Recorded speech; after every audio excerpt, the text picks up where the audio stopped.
Usually when you look at the life cycle of a tech company, there is a really predictable, almost biological progression. Right, it's the classic startup life cycle. Exactly. You have the toddler phase, burning massive piles of cash, moving fast, and just capturing users at absolutely any cost. And then supposedly, they grow up, they mature. Yeah.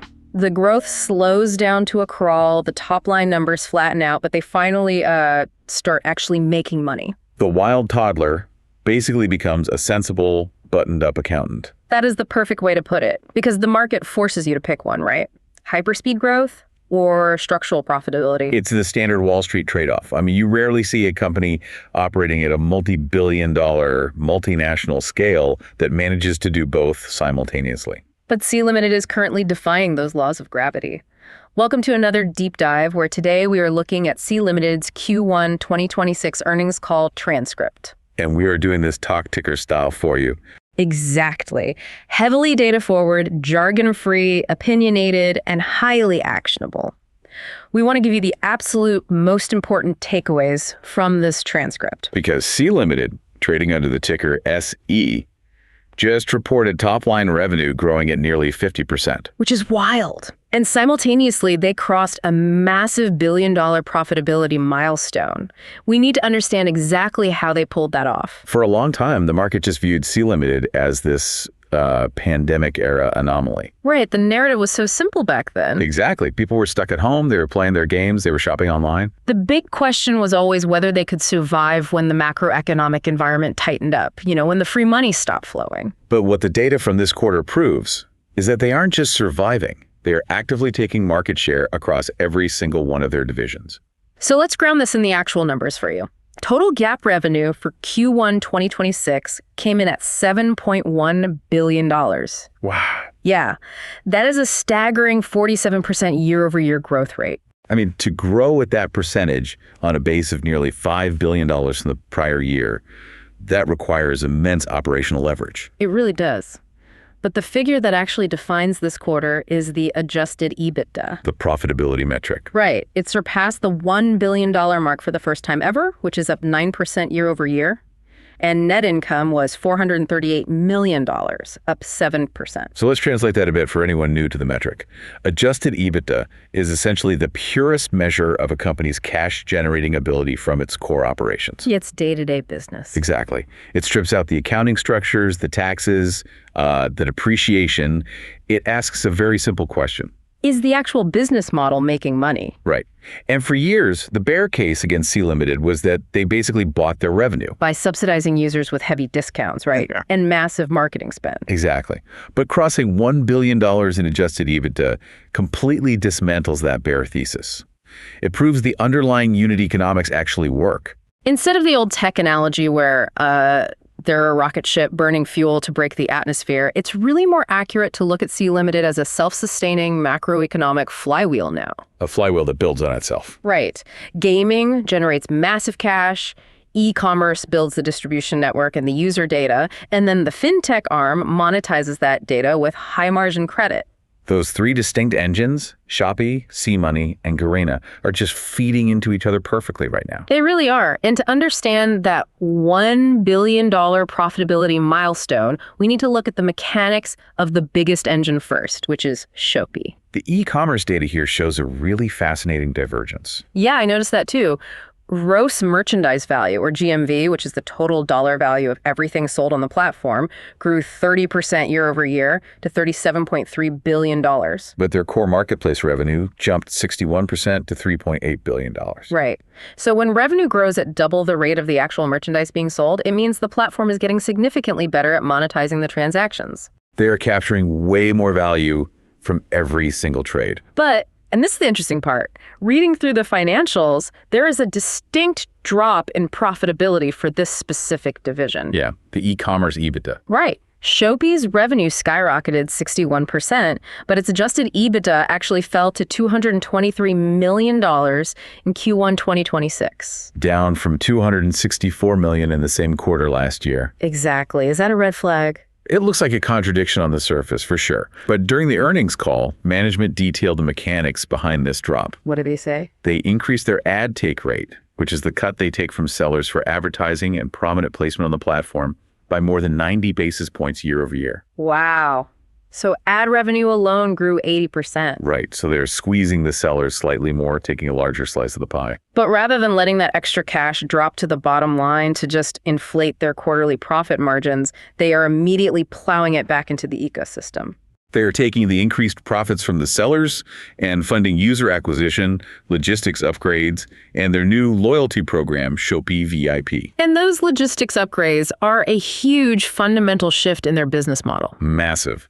Management highlighted their instant and same-day delivery services, specifically in Indonesia. They are now delivering orders in as little as 2 hours in urban areas. Which is incredible. Order volumes for that instant service grew over 35% in Q1, while the cost per order actually dropped by 20%. We have to pause and consider the geography of Indonesia for a second here, because this is wild. It's an archipelago. Right. Over 17,000 islands.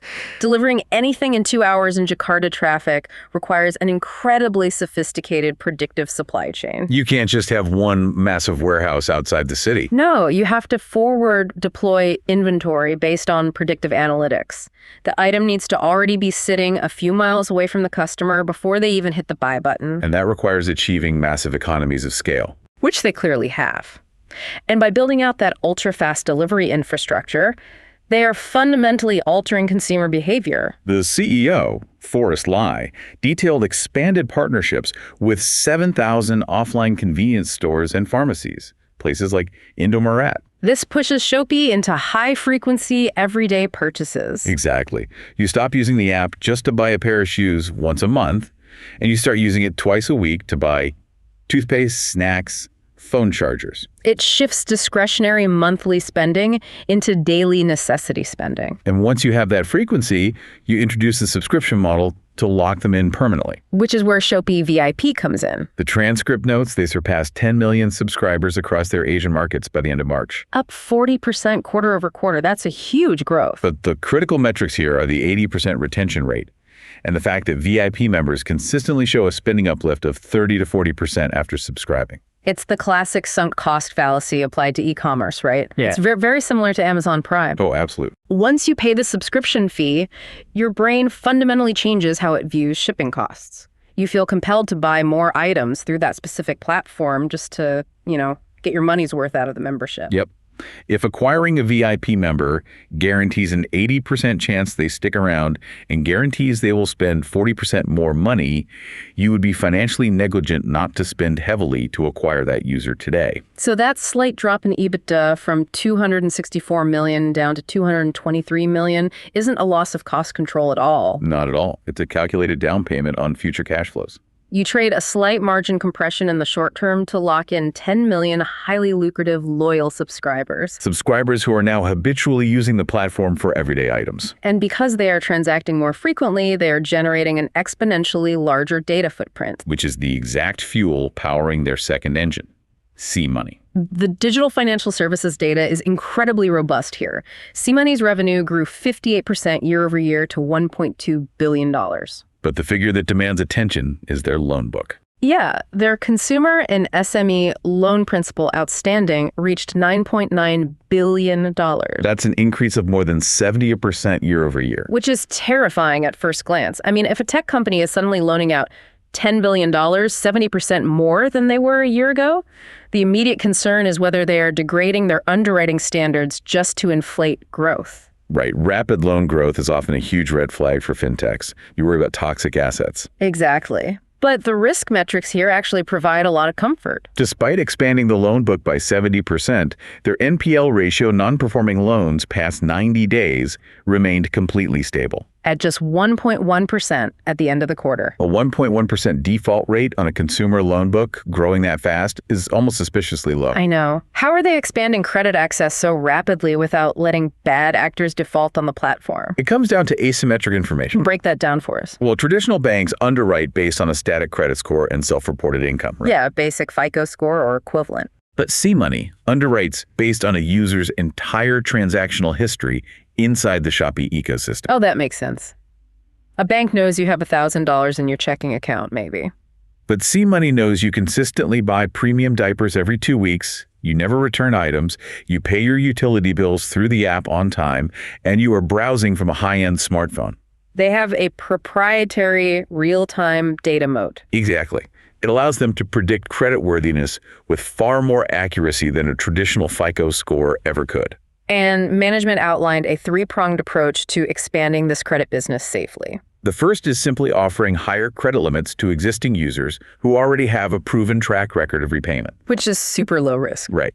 The second is actively targeting new, more affluent user segments by offering competitive pricing and longer loan tenures. But the third avenue is the most aggressive one, right? Off Shopee lending. Yes.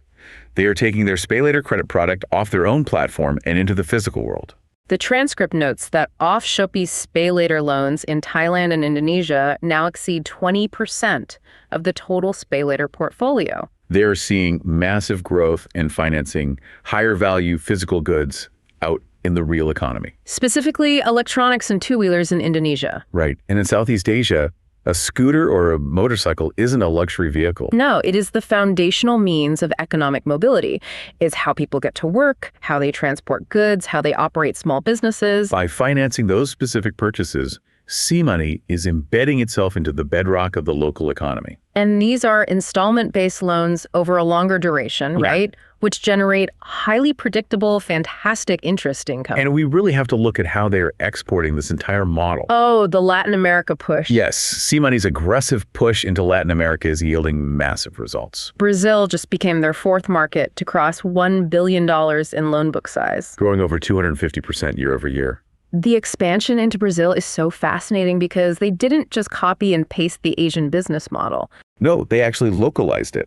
Management detailed how they created a combined SpayLater and cash loan limit. Which aligns perfectly with how Brazilian consumers traditionally utilize credit. And they also just obtained an FIDC license in Brazil.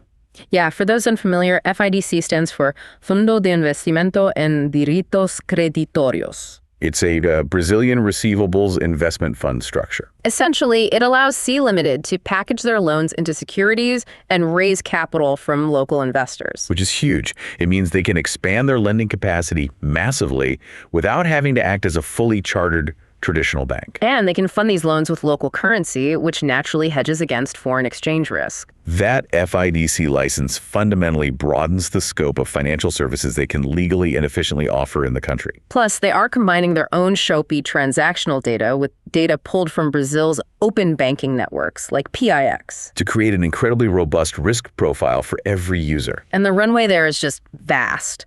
SpayLater penetration on Shopee in Brazil is only around 10% of GMV. Which is significantly below their mature Asian markets. So C-Money is becoming a massively profitable digital bank in its own right, with its adjusted EBITDA up 14% to $275 million this quarter. But again, to understand the mechanics of this overall flywheel, we have to recognize something important. What's that? The high-risk, capital-intensive investments in e-commerce logistics and international fintech expansion require a massive, stable source of cash. Right. Which brings us to the third engine, Garena, the digital entertainment division. For a few years post-pandemic, Garena was viewed by the market as the fading star. Yeah, the prevailing narrative was that mobile gaming was normalizing down to pre-pandemic levels. And that the massive cash flows would eventually dry up. But this quarter absolutely shattered that thesis. Bookings for Garena were up 20% year over year to $931 million. And adjusted EBITDA was up 25% to an incredible $574 million. Generating $574 million in pure EBITDA on $931 million in bookings is an astronomically high margin. It really is. This was Garena's best quarter since 2021. So it isn't a fading star at all. It is a revitalized cash cow. And this specific cash flow is what allows Shopee to build 2-hour delivery networks and C-Money to expand into Brazil. Exactly. Without having to dilute shareholders by raising more capital on Wall Street. The interconnectedness of the model is what makes it so resilient. And the resurgence in gaming this quarter was driven by brilliant IP collaborations and a fundamental shift in their content pipeline. Right. The transcript highlighted a major collaboration their flagship game, Free Fire, did with the globally massive anime Jujutsu Kaisen. They didn't just slap a logo on a cosmetic item. No, they integrated core mechanics of the anime directly into the gameplay. They introduced a cursed energy resource system and brought in specific character techniques. For example, allowing players to draw an opponent into a separate, isolated domain for a one-on-one fight. Which is a direct translation of the domain expansion concept from the show. That level of deep mechanical integration respects the source material, which is why the players engaged with it so heavily. That single collaboration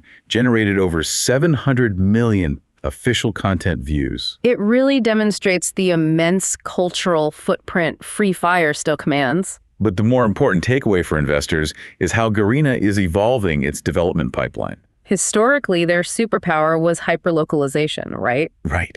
Building a specific event for players in Brazil and a totally different event for players in Indonesia.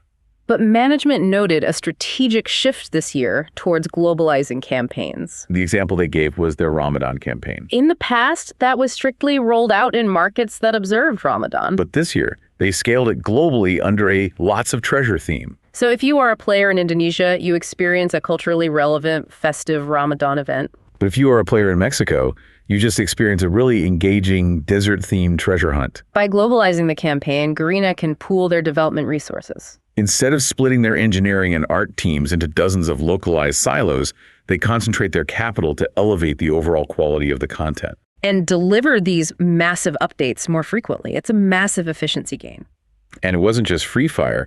Their other major title, Arena of Valor, hit record-high quarterly bookings. And that game is in its 10th year of operation. Keeping a mobile game growing in year 10 requires exceptional live ops. It proves Garena's core competency isn't just getting lucky with one viral hit. No, it's the ability to operate games across genres, continually refresh the meta, keep the community engaged, and monetize them sustainably over a decade. The fact that they are operating at this level of efficiency across all three engines gives management incredible conviction as they look toward the rest of 2026. The guidance provided during the call was extremely confident. Let's talk about that outlook. Management reaffirmed their guidance for Shupee's annual GMV to grow by around 25% year over year in 2026. Given the massive base they're operating from, a 25% growth target for the full year is highly aggressive. It is, but they anchored that growth target with a hard profitability floor. They guaranteed that the full-year adjusted EBITDA for Shopee will be no lower than 2025 in absolute dollar terms. That is management looking institutional investors directly in the eye and stating that despite heavy investments in fulfillment centers, AI architecture, and their push into Brazil, they will not engage in a margin-crushing race to the bottom. Right. They are guaranteeing that the operational leverage they've achieved over the past 2 years is permanent. And the AI investments tie directly into that cost discipline. Forrest Lai outlined a highly practical, resource-oriented approach to AI. Around 80% of their customer queries are now handled by an AI chatbot, which has driven a 30% reduction in customer service cost per contact year over year. Furthermore, integrating AI into their search and recommendation algorithms drove a 14% improvement in purchase conversion rates. You drop the marginal cost of serving a customer using automated chatbots while simultaneously using predictive models to increase the probability that the customer actually buys something. That is the exact mechanism that allows them to guarantee that EBITDA floor. And management is backing this confidence with capital allocation. Yes, they have authorized a $1 billion share buyback program. And since last November, they have actively executed roughly $170 million of that buyback. During the Q&A, an analyst actually pushed back on this. Yeah, questioning how they evaluate the intrinsic value of the company and why they haven't bought back more, given the recent stock price fluctuations. Management's response reiterated their fundamental belief in the long-term cash generation of all three vertical businesses. Executing $170 million shows they're active in the market, providing a layer of support for the stock while keeping enough powder dry to be opportunistic. Because a company fighting for its life or unsure of its unit economics does not buy back its own stock. Boiling all of this down to the bottom line, the signal from this Q1 2026 earnings call is decidedly bullish. I completely agree. For you, the retail investor holding or considering opening a position in SE, this quarter proves that Sea Limited has successfully executed one of the most difficult pivots in the technology sector.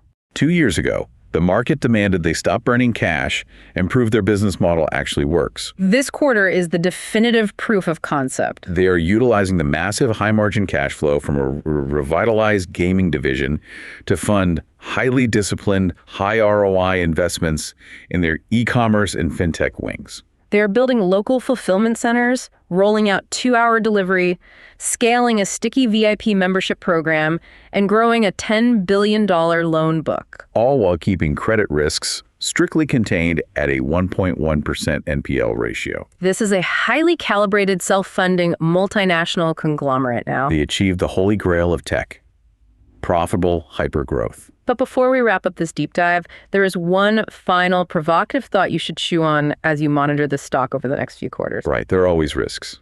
We discussed C Limited investing heavily in local fulfillment centers in Brazil, securing their FIDC license, and rapidly taking market share with a $1 billion loan book. However, Brazil is an incredibly complex market. It is, and they are going up against deeply entrenched local giants like Mercado Libre, who are also building out massive logistical networks. So the question you need to ask yourself is this: will this aggressive, capital-intensive Latin American infrastructure build-out be the ultimate catalyst that proves C Limited's flywheel model is perfectly exportable, turning them into an undeniable global titan? Or, by pushing so aggressively into a competitor's backyard, could they accidentally spark a margin-crushing price war on a second continent? Keep a very close eye on those Brazilian margins and user acquisition costs in Q2 and Q3. It really will be the ultimate proving ground for their international ambitions. Thank you for joining us on this deep dive into C Limited's Q1 2026 earnings. We will be back next time to break down the next major narrative in the market.